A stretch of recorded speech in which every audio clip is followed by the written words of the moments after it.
আসসালামু আলাইকুম, সবাই কেমন আছেন? আশা করি সবাই ভালো আছেন। আলহামদুলিল্লাহ আমিও ভালো আছি। তো এখন বাজে রাত ১১টা, আর ১১টা বাজে আমি বসে কিছু ভেজিটেবল রোল বানাচ্ছি।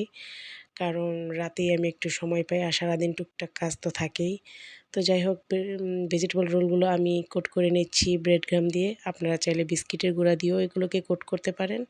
তো আমার কাছে ব্রেড গামের এই কালারটাই আমার কাছে খুবই ভালো লাগে, তাই আমি এই কালারটাই করে নিচ্ছি।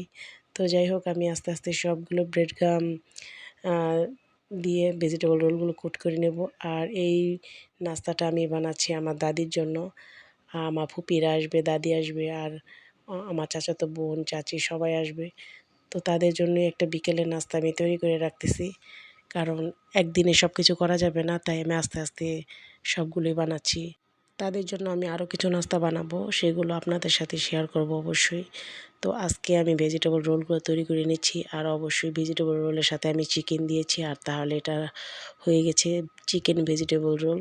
তো যাই হোক, আমি সবগুলো ভেজিটেবল রোল কোট করে কিছু ভেজে দেখাচ্ছি।